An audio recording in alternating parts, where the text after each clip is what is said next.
Hi everyone, welcome back to the MNS Collectibles channel. My name is Michael, I am a full-time Pokemon seller, and today we just got another PSA submission back, so we're going to go through it.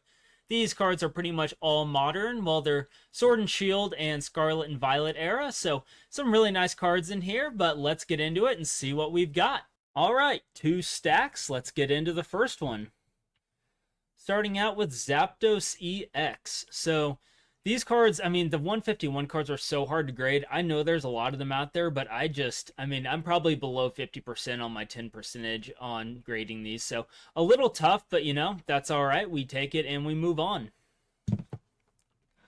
Up next, Espeon VMAX and a 9. Dang, the centering, it's not great on that. It's pretty skinny on the bottom. And if you look at the back, I'm guessing that's what held it back, because otherwise it looked pretty clean. So yeah, a little off center, but that's how it goes sometimes. We got Slowking V Altart from Chilling Reign in a 10. So again, just really cool artwork.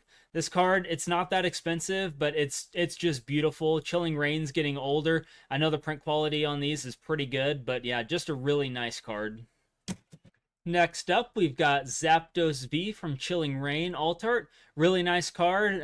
Again, not very expensive from Chilling Reign. There's a lot of these out there. Really nice print quality, but nice to get a 10 there. Getting into some Crown Zenith Gold cards, we got Dialga V-Star and a 10. Really nice. Again, there's so much of this out there, but really nice artwork and really good quality. Crown Zenith is one of those sets that I think it's really going to go down. It was the last set of Sword and Shield era, and it really capped off the era so well. So really nice gold card from that set. We have another 10 on the Dialga V-Star, so nice to get back-to-back 10s on those. Then we've got the 9 on the Giratina V-Star. I'm not quite sure what is going to be that held this back. I'll have to take a closer look at this one. Centering, it's a little off left to right, but it's not anything crazy, so I might take a closer look at this one afterwards. Then got another 9 on the Arceus V-Star. Yeah, maybe, left to right centering's pretty off on this one, so not that surprised on that one. That's probably fair.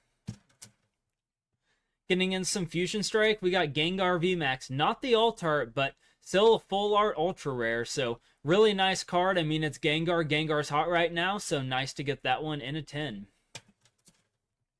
Getting into some trainer galleries, we got Sylveon V. Really nice artwork. These cards are super popular. They sell through really quick, so nice to get this one in a 10. And then we've got Rayquaza VMAX in a 10 from Silver Tempest. This card is, I talk about it every time I grade this card, but it's had a wild ride right now. I think it's like $235, and it's been sitting there for a while, even with the crazy boom we're in of 151 exploding. But really nice Rayquaza VMAX. I'm curious to see, there's supposedly a Rayquaza set coming up this year, so we will see if this card gets some legs and starts to move up. Then we've got Mimikyu V Trainer Gallery in a 10. Mimikyu, it's a great Pokemon. It's a really cool artwork. There's just not really much to say about it. Brilliant Stars it's getting older. For me, these cards are getting harder and harder to find in gem mint condition. So really nice when we are able to get a 10 on these. More Trainer Gallery. We've got Umbreon V from Brilliant Stars. Come on, it's Umbreon. It's great artwork. Not really much to say. It's a really nice artwork, and to follow this one up, we did get the Umbreon VMAX in a 10. So we got sequential V and VMAX from the Trainer Gallery. So really happy to get these in 10s. Then another Umbreon VMAX in Brilliant Stars in a 10 from Trainer Gallery. And a third Umbreon VMAX in a 10 from the Trainer Gallery. So really nice to get all of those. Into some more Crown Zenith. Darkrai V-Star. This artwork, it's so sick. Just the way that it looks with him floating, and I don't even know how to describe the way that they painted the background, but it looks so good. So especially in person, I don't think the camera does it justice. Just really beautiful card. Simisear VMAX. This card's just goofy. It's fun. Like, look at all those Simisears in the background, and like, I don't know, he's kind of got like a dopey face. He's holding a pear, it looks like, and he's eating. But again, really fun card from Crown Zenith. Nice to get that in a 10. Glaceon V-Star, pulled the 9. That's all right. Again, this artwork, it doesn't really do it for me. It's just Glaceon standing in a blizzard, so that's all right. Got the 9. Now, Leafeon V-Star. This card, I think this card pops. Like, Leafeon V-Star, it looks like it's sitting in a greenhouse, maybe. I'm guessing. Just around plants, like, got a little shimmer on the tail, and it looks like it's probably sitting in water or something. I don't know.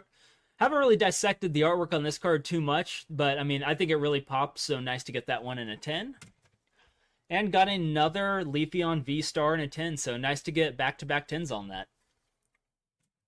On to the next stack. Got Entei V, pulled the 9. That's unfortunate. Centering, it's off top to bottom. Yeah, bottom looks a little skinny, but I mean, I've seen worse 10s, I can tell you that much. But yeah, got a 9 on the Entei V. Next up, Suicune V. This is another card that, I mean, I think it just pops. Like, the stars in the background, him standing in the Arctic, it looks like. Like, this card is so nice, and got a 10 on that one.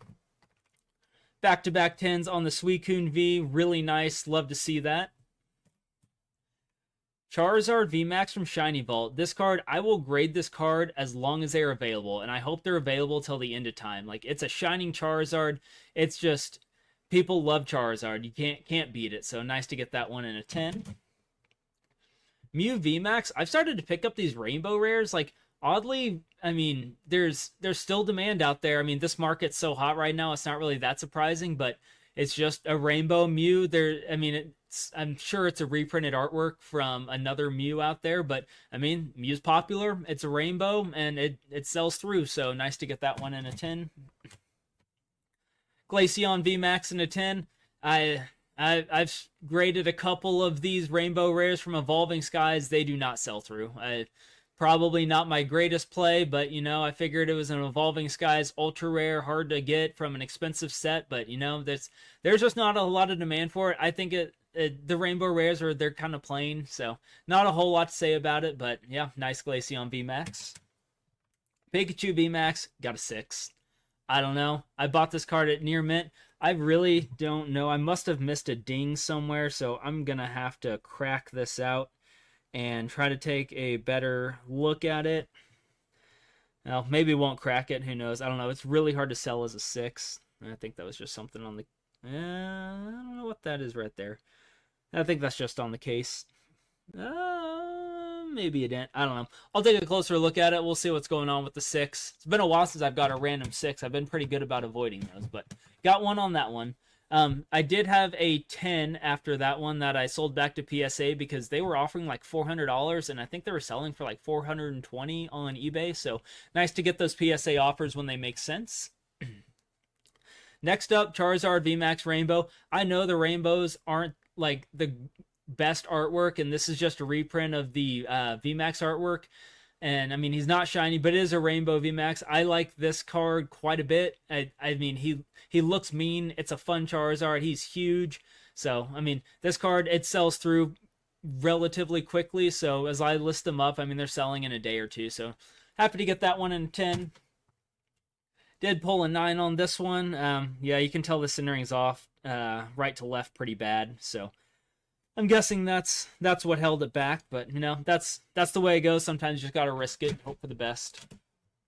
Lucario V-Star in a 9. This card's another one of those that's just had a wild ride where it was really, really cheap, spiked up into the mid 100s, I think. Might have even gotten a little bit higher, and it's come back down. It's in like the 70 to 80, so probably cut in half from its high, but really cool card, and just this one got the 9, unfortunately, but that's okay. Still really nice, and I mean, I'll probably lose money on it, but I hopefully can supply someone a 9 who's looking for it.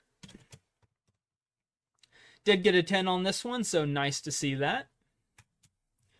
Getting into the Celebrations cards, we got the Celebrations Charizard. Another one of those cards I want to grade until the end of time. I hope they're always available. They're starting to dry up. There were so many of these cards out there. The pop on this thing is insane. Like, I'm guessing 30 to 40,000 PSA 10s. So it's crazy, but it's a base set looking Charizard right now, all the hype in vintage. I'm sure this card is going to be doing well into the future. It's an anniversary reprint, so with the 30th this year, I'm pretty confident this card is going to do well for the next couple months. Another Celebrations not Charizard, Blastoise, but a Celebrations card. So unfortunately got the 9 on this one. The bottom right corner looks super thick, so I'm guessing that's tilted centering is what held it back. So that's all right, got a 9 on it.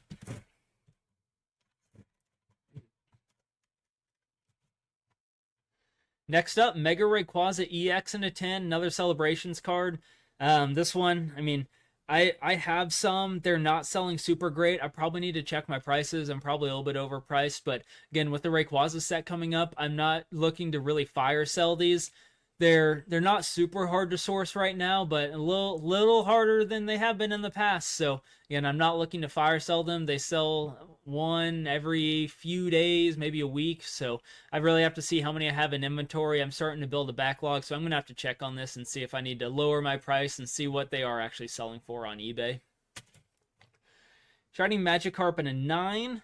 So dang, I thought this was gonna get a 10, unless there's some surface like that centering. It's a little off, but nothing that I think would hold it back from a 10. So I'm going to take a closer look at that one. Shiny Magikarp in an 8. I must have just missed something. Yeah, there's probably a surface scratch or something I just missed. That happens. Dang, another 9. These Celebrations cards are usually super easy to grade. Centering may be heavy on the top. I have to take a closer look, but I mean, these things, they're invincible quality. Like, they were so good right out of the pack. So, hey, another 9 on a Celebrations card. I guess this grader wasn't too fond of my Celebrations choices, so that's all right. Again, centering, it's not that crazy. I mean, maybe left to right on the bottom a little bit, but I'm gonna have.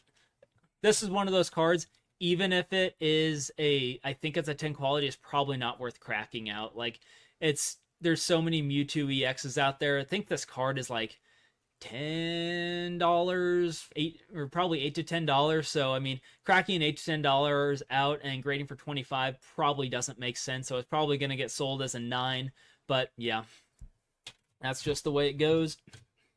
Here we go, Mew EX and a 10. Beautiful reprint from Legend Maker. Like, I love this card. I had this card in the original Legend Maker Mew. It was all beat up. I got it back in like 2021 when it was just not that popular. It was actually probably 2022. But anyway, yeah, really nice. Mew is super popular right now. This card is relatively affordable. I think it's like $100, but really nice Mew artwork, nice holo. So really nice to see that in a 10. I guess they finally started to appreciate my Celebrations cards, and we got a Mew EX and a 10 back-to-back. And the lone Japanese card, we got Mewtwo V-Star. This card starting to pop off. Like, I can't really keep my English ones in stock at this point. Like, as soon as I list them, they're selling multiple in a day at $400. So I don't know what the Japanese one is priced at, but I'm sure it'll sell pretty quick. Like, with the market that we're in, it wouldn't surprise me if this one sells very quickly. All right, so that was the 46 card submission. We did have 30 10s, so 65% PSA 10 percentage. That's a little bit lower than normal. There's a few of those cards I'm going to take a closer look at and see why they didn't get a 10, and maybe have some cracking candidates. But I mean, I usually hit about 75%. 65% is one of those percentages where I think the grader was probably relatively fair, and maybe something that I missed. But anything under 70%, I start to think, okay, was a grader having a bad day? Like, I had one where I got a 50% PSA 10 percentage, and I cracked several of those cards out, and they look super clean. They were sent back. So sometimes you just have a grader who's having a bad day, and they're seeing something, or they been staring at cards too long, and it's the end of the day, and they're seeing stars or spots or something on your card that aren't actually there. I don't know, but I mean, that's what PSA is for. Please submit again. I know there's a lot of controversy with PSA out there right now, but unfortunately, that's what the hobby's demanding, and who am I to tell them they're wrong? I just supply what the market is demanding, and that's what I'm going to continue to do. But I've got to get these listed, so I've got things to do. I'm sure you do too, so get after it and have a good one.